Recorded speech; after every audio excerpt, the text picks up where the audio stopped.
right, so we're going to end this unit, or end chapter 8, with talking about how to factor special cases, and then FBG, which stands for factoring by grouping, which is something that we have been doing all day. I just never really called it that, but I did allude to it earlier. So we're going to begin by talking about something that are called perfect square trinomials.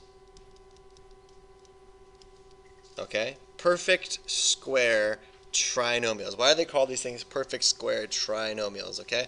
So here's an example of a perfect square trinomial. It would be x squared plus 8x plus 16. Okay? So let's digest this and look at this. Why do they call this a perfect square trinomial? The reason they call this a perfect square trinomial is because this can be factored into the product of two linear binomials that are the same thing. And that is this, x plus a 4 times an x plus a 4. Do you guys see it? Okay, here's why this works, all right? If you take a look at the last number can be written as 4 squared, and the middle number can always be written as half of the number which you're squaring. You see it? That's why it's called the perfect square trinomial, right? So, here would be the way that we would do this, right? If we were given say, for example, a plus b times an a plus a b, well, we already know that that's just going to be a squared plus 2ab plus ab squared.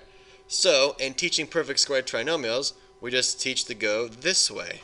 Whenever you're given a perfect square trinomial, you can just go backwards and factor into the product of two linear binomials. And I could have written this one like this, right? I could have written it as x plus 4 quantity all squared, and that's probably how the book is going to want you to do it, all right? So, a perfect square trinomial is a special case of factoring polynomials. I'm going to try quadratic polynomials, sorry. That's what I was trying to say. It's a special case. So, the book gives us this, right? They'll tell us that if you have what I just said, a squared plus 2ab plus b squared, we'll always be able to factor to a plus b times a plus b, which will then be always represented as a plus b quantity squared. So this is the first one, and they give us another one, right? They give us the negative of that.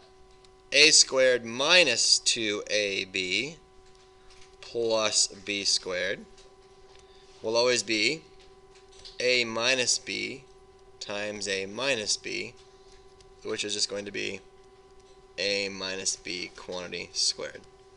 So here is perfect square trinomial factoring. Alright, here's an example, x squared minus 12x plus 36. You might not even recognize that this is a special case, right? If I just gave this to you on a test or a quiz, or you had to just factor this, you might just go straight to the diamond problem, and you know what? That's okay. It's not a big deal if you see these patterns or not. But if you have a reliable way of factoring it, you're going to get the right answer anyways, okay? So let's just pretend that you don't recognize this as a perfect square trinomial. And let's go straight to our box method, right? What would we put in the top? 36. What would we put in the bottom? Negative 12. What two numbers make this work? 6 and a 6. Are they both positive or both negative?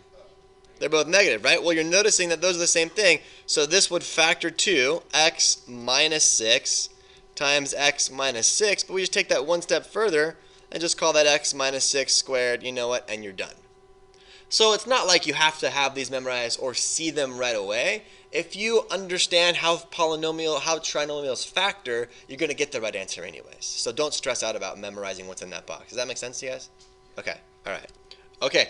This comes up all the time in algebra, factoring the difference of two squares. So what do I mean by that? Well, I'm going to give you an example. I'm going to start you with the answer and work backwards, okay? If I gave you x plus 5 multiplied by x minus 5. Okay, what do you notice about this, just right off the bat? Anything you see? Yeah, there's a plus and a minus, right? It's two binomials. It's a plus and a minus. All right, if I was going to multiply this out, okay, using the box method, you're going to see something interesting. Watch, here's x plus 5, and then here's an x minus 5. So this is going to give me x squared, correct? This is going to be 5x. This is going to give me negative 5x. And this is going to give me negative 25. So noticing that the middle terms cancel out, I'm left with this, x squared minus 25. This is why they call this the difference of two squares. Noticing that I have the subtraction sign, which is the difference of two numbers being squared. X is being squared, and the number 5 is being squared. So they call this the difference of two squares. So in general, when I have a squared minus b squared, it will always factor to, look, the product of a plus b times the product of a minus b. This one we should have memorized because it comes up so often and it's so easy to see. Let me give you a classic example. I want to factor x squared minus 64. Well, I'm noticing that that's a difference of two things that are being squared. That can be written as x squared minus 8 squared. Well, that's just x minus 8 times x plus 8, and you're done. Good. Okay. Here's another example. What if I did x squared minus 100? Well, that's just x squared minus 10 squared, right? So that's just x plus 10 times x minus 10. Love that one.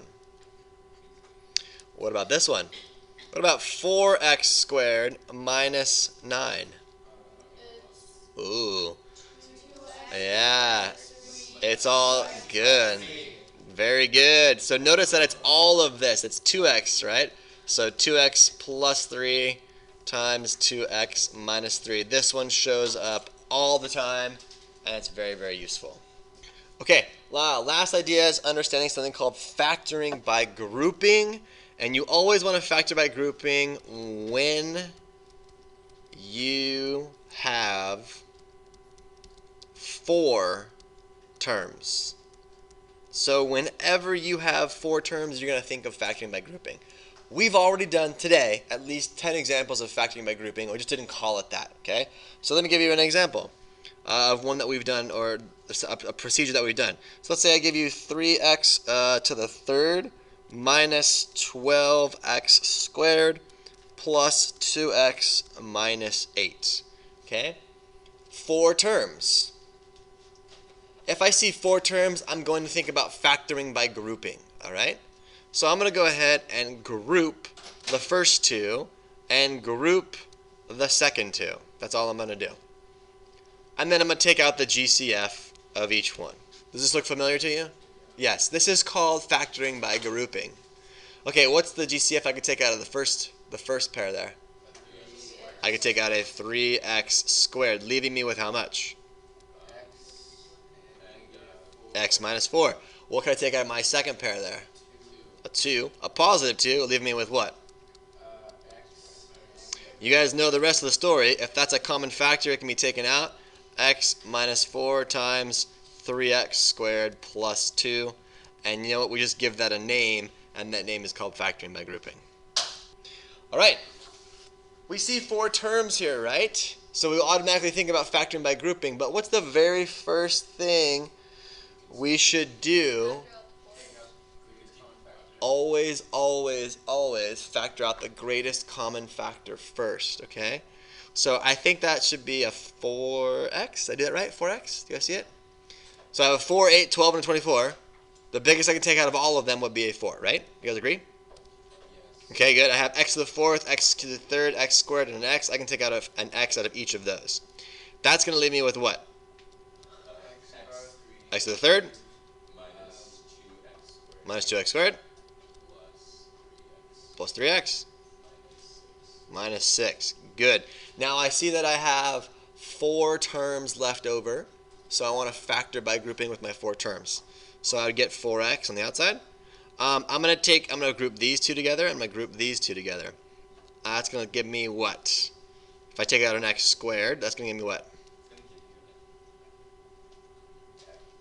X minus 2. Very good. Okay, I'm going to take out a what from here? 3, and that's going to give me what? Nice. These match up.